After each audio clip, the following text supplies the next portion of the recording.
Desde os tempos antigos, o ouro tem cativado a humanidade com seu brilho hipnotizante e seu valor inestimável.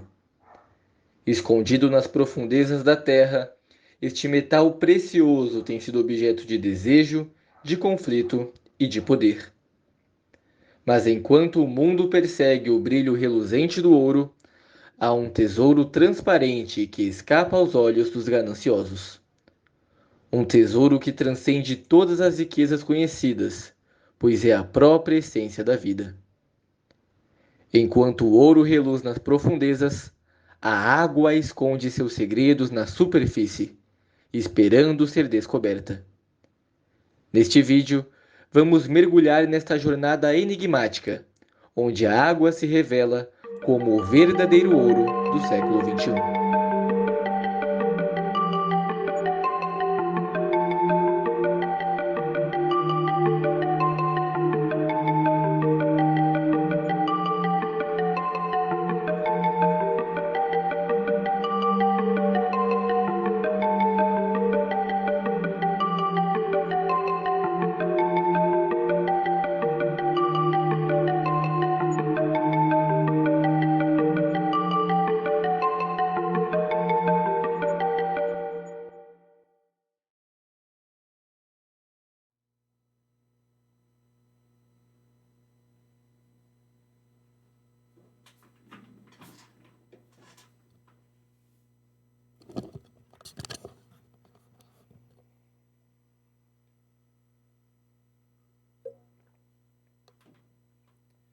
Desde os primórdios da civilização humana até os dias de hoje, os seres humanos sempre estiveram ligados à água.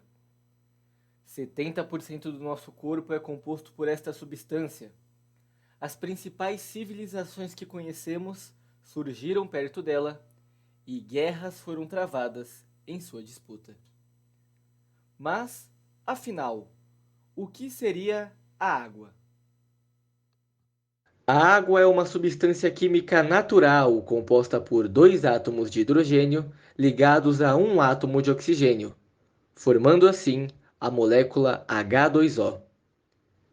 Essa substância é única em sua capacidade de existir nos três estados físicos da matéria: sólido, na forma de gelo, líquido, na forma da própria água, e gasoso, em forma de vapor, dependendo da temperatura e pressão exercidas.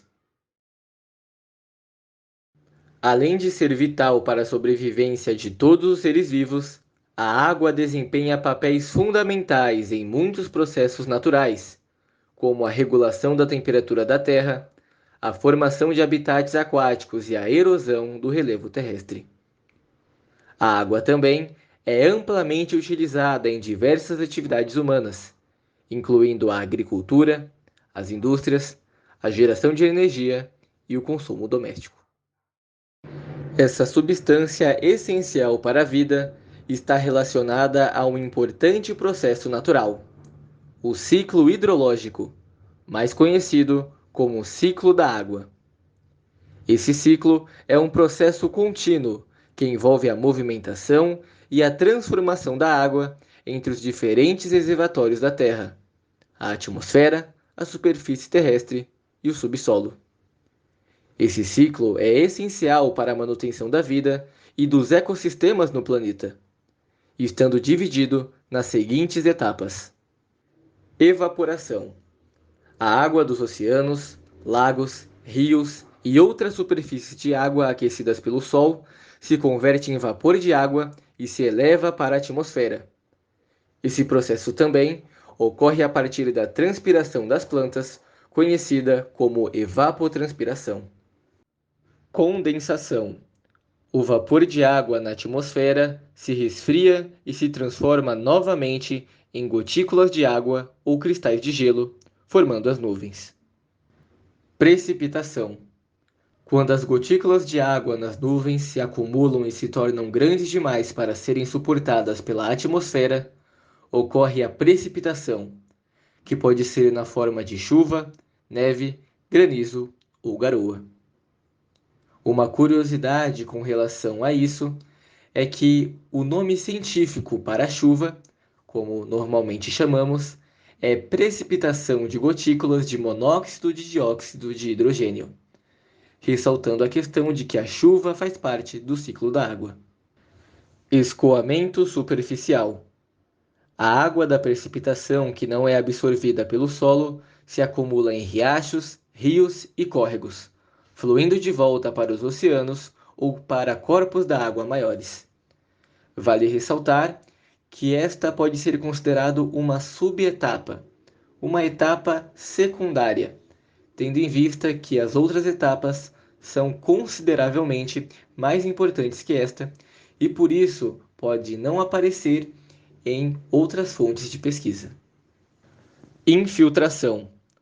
Parte da água da precipitação penetra no solo, infiltrando-se nas camadas subterrâneas, onde pode ser armazenada temporariamente como água subterrânea. Transpiração. A água absorvida pelas plantas é liberada de volta para a atmosfera através da transpiração das folhas. Além disso, a água armazenada no solo ou em corpos da água superficiais também podem evaporar diretamente para a atmosfera. Este ciclo continua perpetuamente, movendo água entre os reservatórios da Terra e desempenhando um papel fundamental na regulação do clima, na distribuição da água doce e na manutenção dos ecossistemas terrestres e aquáticos. Mas será que toda a água existente em nosso planeta azul é própria para consumo? Cerca de 75% do planeta é coberto por água, e somente 25% dele é coberto por terra firme. Apesar do nosso planeta ser praticamente água, aproximadamente 97,5% de toda essa água é salgada, que infelizmente é imprópria para consumo humano. Sendo assim, nos restam os outros 2,5% de água doce, que se encontra em nosso planeta nas seguintes proporções: 68,9% de toda essa água doce se encontra em geleiras, 29,9% presente em águas subterrâneas, 0,9% no solo, em pântanos ou na umidade do ar, e 0,3% distribuídos em rios e lagos. Além disso, a distribuição de água doce pelos 6 continentes terrestres é desigual. 41% dessa água se localiza nas Américas, 30% na Ásia, 10% na África, 9% na Europa e 5% na Oceania e também na Antártida. Para nossa felicidade, o Brasil é o país que possui a maior reserva de água do planeta, representando 12% da água doce global. Isso se deve ao fato de termos bacias hidrográficas gigantescas, como a Bacia do Paraná, do São Francisco e a do Amazonas, que é a maior bacia hidrográfica do mundo, visto que possui o rio que recebe a maior vazão de água do globo, o Rio Amazonas.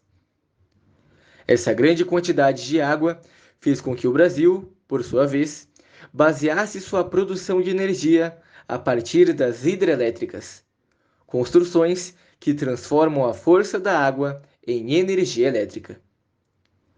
Mas essa água também não está distribuída igualmente pelo país, muito menos se compararmos a quantidade de água em cada região do Brasil com a densidade demográfica de cada uma.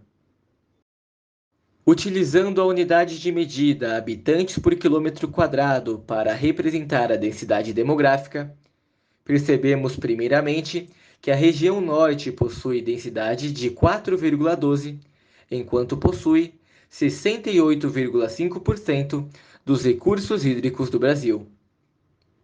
Já a região nordeste possui uma densidade demográfica de 34,15, enquanto possui apenas 3,3% da água doce do país. A região centro-oeste tem densidade de número 8,75 para 15,7% de água doce. A região Sudeste possui uma alta densidade de 86,92 habitantes por quilômetro quadrado, enquanto tem 6% das reservas de água doce do Brasil. Por fim, temos a região Sul com densidade de 48,58 para 6,5% da água doce.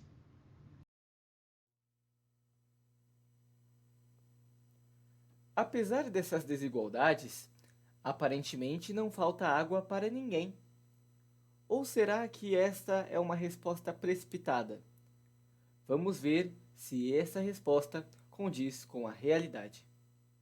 Segundo relatórios da Organização das Nações Unidas, mais conhecida como ONU, divulgados na Conferência sobre a Água em março de 2023, ao menos 26% da população mundial não tem acesso à água potável e cerca de 46% também não possui saneamento.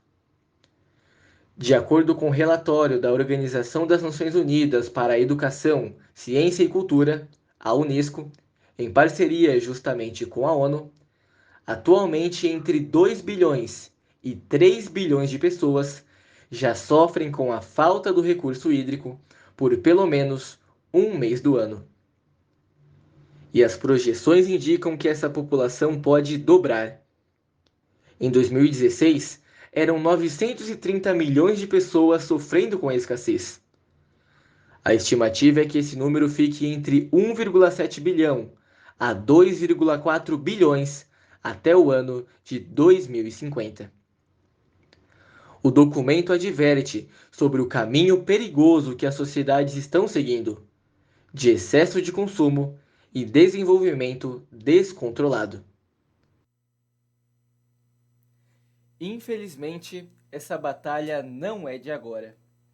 Durante toda a história, principalmente a partir da Revolução Industrial, fica evidente que se tem desenvolvimento de um lado, tem impactos ambientais do outro. E nessa disputa entre homem e natureza, todo mundo sai perdendo. É interessante entendermos esse ponto porque ele mostra para todos nós que a água não é infinita. Alguns pensam, mas e o ciclo da água? Ele não é responsável por renovar essa água doce para nós? Sim, mas temos um ponto que faz uma oposição a essa resposta. De maneira simples, nós não estamos deixando a natureza fazer o seu trabalho. Como assim? Para entendermos esse ponto, voltaremos a falar sobre o Brasil. Quando falamos de água, o Brasil se apresenta como um país impressionante, visto que abriga 53% dos recursos hídricos de toda a América do Sul. Existem 83 rios fronteiriços e transfronteiriços no país, assim como bacias hidrográficas gigantes e aquíferos. Mas e se eu te dissesse que o Brasil já teve mais água? Você acreditaria? Segundo um levantamento inédito feito em 2021 pela iniciativa científica MapBiomas, que reúne diversos cientistas e ambientalistas para mapear o país, o Brasil perdeu 15% dos seus recursos hídricos nos últimos 30 anos, o equivalente a 3,1 milhões de hectares de superfície hídrica. O levantamento mostra que em 1991, a superfície de água do país era de 19 milhões de hectares. Já em 2020, essa área foi reduzida para 16,6 milhões de hectares, uma redução equivalente a mais de uma vez e meia a superfície de água de toda a região Nordeste no ano de 2020. As maiores reduções da superfície da água se encontram próximas a fronteiras agrícolas, o que sugere que o aumento do consumo e a construção de pequenas represas em fazendas provoca assoreamento e fragmentação da rede de drenagem, juntamente com o desmatamento e aumento de temperatura. Sendo assim, fatores que podem explicar a diminuição da superfície da água no Brasil. É o caso, por exemplo, de acordo com esse documento, do Rio Negro, na Amazônia, que perdeu cerca de 22% da sua superfície hídrica desde os anos 90. E também do Rio São Francisco, que corre por áreas do Cerrado e da Caatinga, que perdeu aproximadamente 10% de sua superfície nos últimos 15 anos, ambos por causa da expansão da fronteira agrícola.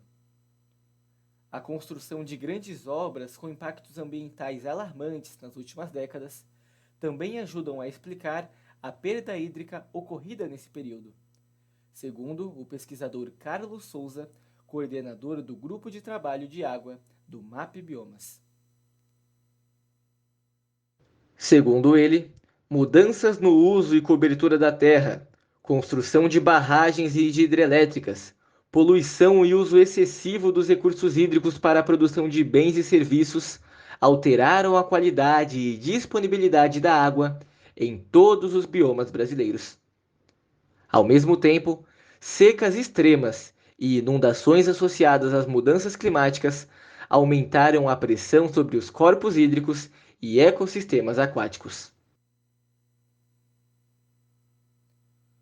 Os recursos hídricos de todos os biomas, Pantanal, Cerrado, Caatinga, Pampa e Amazônia, foram afetados e muito pelas construções de barragens e hidrelétricas.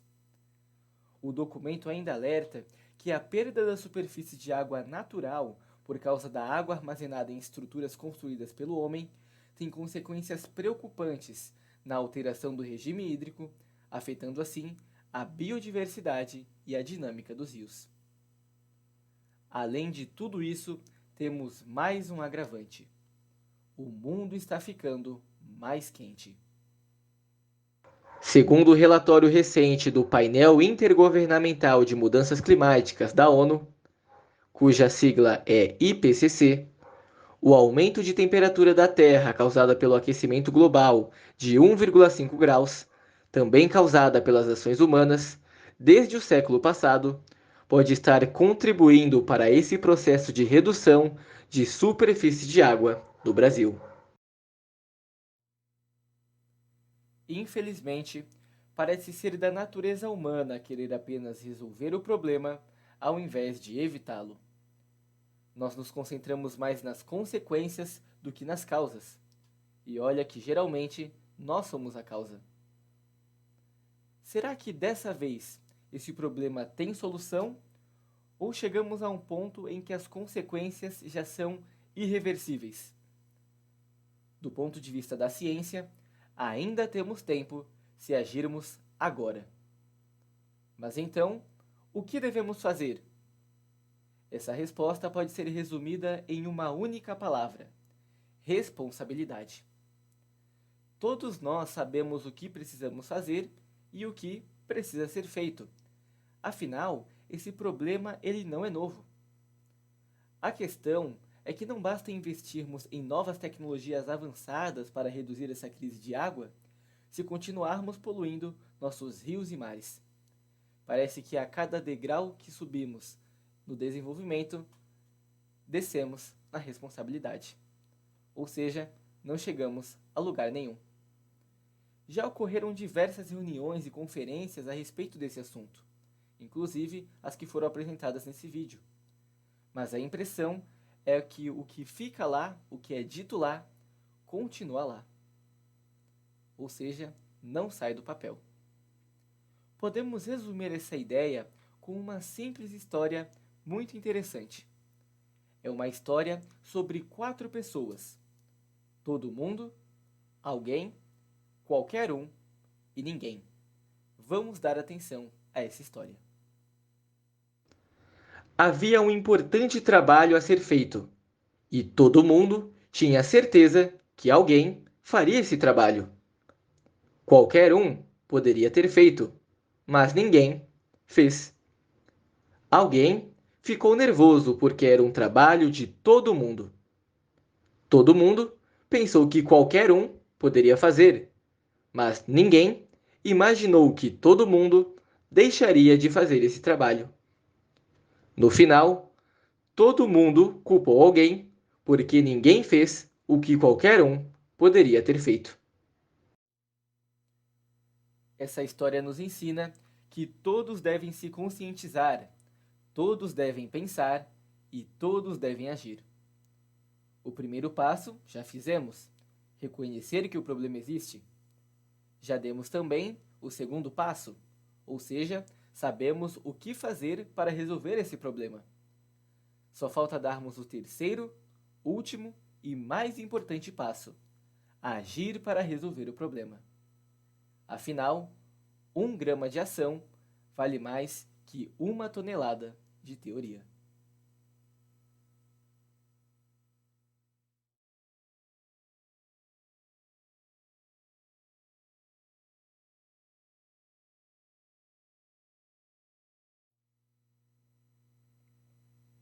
Sendo assim, à medida que exploramos os mistérios e a importância da água, somos lembrados mais uma vez da sua incrível capacidade de sustentar a vida e de moldar o nosso mundo. No entanto, também somos confrontados com a responsabilidade de proteger e preservar esse recurso precioso para as gerações futuras. Portanto, que possamos nos inspirar na beleza e na complexidade do ciclo da água, e que nossas ações reflitam o profundo respeito e cuidado que devemos ter com esse tesouro inestimável. Juntos, podemos trabalhar para garantir que a água continue fluindo livremente, alimentando a vida em toda a sua diversidade, e que assim possamos ser de fato verdadeiros guardiões responsáveis deste verdadeiro ouro do século XXI.